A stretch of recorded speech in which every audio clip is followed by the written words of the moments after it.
આપ સૌનું હાર્દિક સ્વાગત છે મારા શોર્ટ વિડીયોની અંદર. હાલ જે મને કોલ આવ્યો છે તે ખીમરાણા ગામથી આવેલો છે. જામનગરથી થોડેક દૂર આવેલું ખીમરાણા ગામ, ત્યાં એક પરિવારના ઘરની અંદર સાપ આવી ગયો હોય તેવી મને ફોન ઉપર માહિતી આપી છે.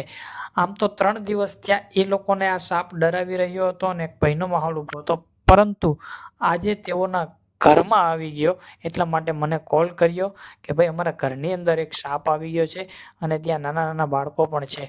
તો હાલ જે હું તમને વાત કરી તો તે ઘરની અંદર હું આવી ગયો છું અને જાઉં કે સાપ કેવી સ્થિતિમાં છે અને કયો સાપ છે.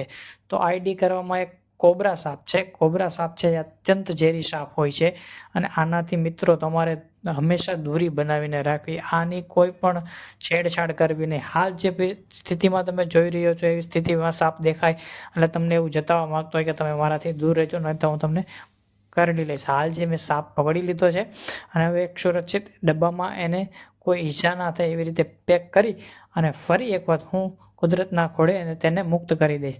હાલ તમને ક્યાંય સાપ દેખાય તો તેઓને મારશો નહીં, પરંતુ વન વિભાગ અથવા તો કોઈ અનુભવી સર્પ મિત્રનો કોન્ટેક્ટ કરી તેનું રેસ્ક્યુ કરાવો. સાપ છે તે પર્યાવરણ માટે ખૂબ જ જરૂરી છે અને ખેડૂતનો મોટો મિત્ર સાપ ગણવામાં આવે.